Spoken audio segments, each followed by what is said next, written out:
Ahora me voy a referir a otro de los aspectos más esotéricos y místicos que mantiene a varios viryas en vilo por no comprenderlo, pero debo decirles de antemano, que tratar de llevar todo lo concerniente a los textos gnósticos, por la vía de la razón o la lógica es uno de los errores más comunes entre viryas en proceso de despertar. Es bueno aclarar que las revelaciones de los mensajes místicos en las alegorías del autor solo pueden ser percibidas por la mine. En el video anterior, se ha puesto de manifiesto que es la sangre pura y purificar la sangre. Sin embargo, en este también abarcaremos ese tema.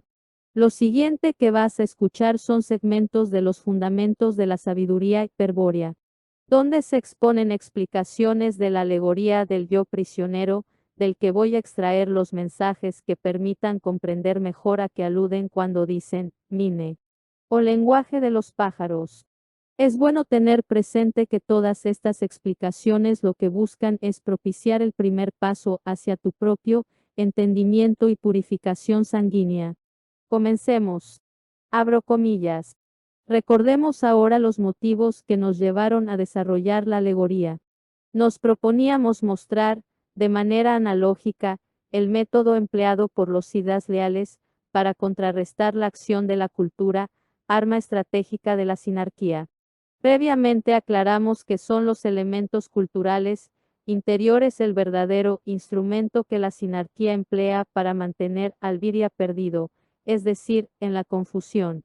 En ese estado el yo es sujeto por la razón a la estructura cultural, fuente de la cual se nutre, finalmente, toda la actividad mental. Así ocurre que el yo, es decir, la conciencia presente del virya, resulta dirigido hacia el mundo a través de la estructura cultural por la razón. El resultado, lo dijimos varias veces, es una imagen deformada del mundo y un estado de confusión psíquica, que dificulta enormemente la reorientación estratégica del virya. Contra esta situación los siddhas leales, igual que los cameraden de la alegoría, se disponen a acudir en auxilio enviando un mensaje, cierro comillas. Notemos cuando en el texto que acabamos de leer se dice elementos culturales interiores que son el arma sinárquica, para mantenerte perdido, válgase decir también entretenido, en estado de sopor, eres un pedazo de pizza, un hot dog para un egregor hambriento. Esos elementos interiores no son más que la estructura cultural, en otras palabras, tu estado de no alerta, toda actividad mental, tus pensamientos, tus sentimientos, tus emociones, tu puesta de sentido en los entes. La televisión, el celular, los amigos, las mujeres, la cerveza, el fútbol, el amor, el salón de belleza, el maquillaje, el manicure, los vestidos, la apariencia, etc. Si te gusta esto, camarada, entonces estás propiciando el pacto cultural. No hay pureza de sangre en ti, no hay mine, no hay canto de los pájaros, no hay Valhalla, no puedes escuchar las voces primordiales del origen, no hay aquí algo que sea para ti. ¿Por qué? Porque te sientes bien siendo un proscrito animal hombre esclavo del sistema, durmiendo bajo la ejida de Cronos, sin honor, sin voluntad, sin patria y sin sangre.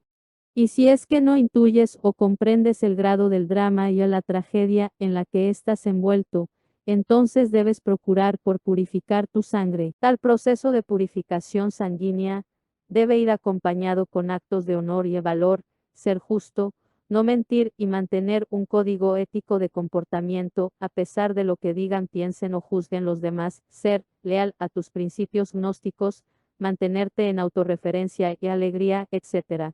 Debes expresar los atributos que te permitan forjar el arma más poderosa, la voluntad rúnica, para abrirte paso en un camino de emancipación de la égida de Cronos que posee al gran lobo macrocósmico, el arma de la corrupción.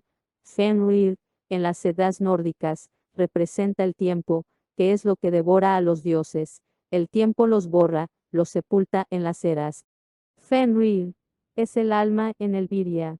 Por eso el Ragnarok es análogo a tu lucha interior, y Fenrir es análogo a los arquetipos demiúrgicos, que luchan contra los arquetipos teúrgicos. Ya ha comenzado el Ragnarok, y la finalidad de él es corroer y desnaturalizar tu lucha, tu acceso místico, sumirte en el olvido, a través de la multiplicidad de vidas, oscurecer el acceso a tu recuerdo de sangre, entorpecer y minar tu voluntad, neutralizar tu potencial mágico, debilitar al héroe y absorberte hasta convertirte en un ente lúdico o sacralizante. Continuemos abriendo la caja de Pandora. Sigamos con el texto. Abro comillas. El principal objetivo es sortear todas las murallas y llegar hasta el prisionero, el yo, con un mensaje de doble significado. Primero, despertar. Segundo, orientar. Por eso los siddhas leales transmiten el mensaje carismáticamente desde hace muchos milenios. Algunos lo oyen, despiertan y parten. Abro paréntesis. No como pretenden hacernos creer los tergiversadores, que aquellos que se han de liberar deben quedarse a esperar la batalla final, o a un pontífice, o al señor de la guerra, los únicos virias, berserker o ases, que se quedan tras haber alcanzado el bril, son aquellos quienes pertenecen a la estrategia hiperbórea, a uno. Y el viria solo sabe esto al momento de su liberación. El resto, directo al origen como una flecha, camarada. Cierro paréntesis. Otros, los más, continúan en la confusión. Claro, no resulta fácil reconocer el mensaje porque ha sido emitido en la lengua de los pájaros y sus sonidos solo pueden ser percibidos con la sangre. Abro paréntesis. Recordemos en el audio de la predisposición gnóstica cómo se manifiesta. Lengua de los pájaros, sangre rúnica, susurro rúnico, lengua hiperbórea, es lo que se intuye en la sangre y se manifiesta como acto volitivo del espíritu, lo que se expresa sin verbo, lo que te hace dudar, estar alerta, pararte en beta de espaldas al ángulo recto de Odal. El tergum hostis, la hostilidad esencial. Expresar indiferencia en el tetrarque, el acto sin intención, sin elección, no dicho de la propia mecanicidad, estúpida del pasú, sino de la voluntad propia del espíritu que se enmarca fuera de todo, porque todo es el universo demencial del uno. De la potencia que pone en suspensión la tensión dramática, propia del arco en tensión presto a soltar la flecha, es pura voluntad, pura posibilidad, es este el lenguaje de los pájaros que nos llama y nos pone en guardia contra el enemigo. Allí donde el sacerdote construye un altar, el guerrero adopta su postura de combate. Las runas son la lengua de los pájaros, son instrumentos metafísicos manifestadas en la sangre, que permiten purificarla, son las únicas armas capaces de abrir el camino de regreso al origen. Cierro paréntesis. ¿Está claro entonces? El mensaje de los siddhas leales permanentemente resuena en la sangre de los virias perdidos. Quien no lo oye es porque padece la confusión estratégica o desconoce su existencia, que viene a ser lo mismo. Pero, ¿cómo debería cumplir su misión el mensaje carismático? En dos pasos. En primer lugar, los siddhas hablan, en la sangre del viria, de un recuerdo primordial, de algo ocurrido, al comienzo del tiempo, cuando el espíritu aún no había sido cautivado por los dioses de la materia. Cómo los siddhas logran hacerlo es un misterio muy grande, del que solo ellos pueden responder.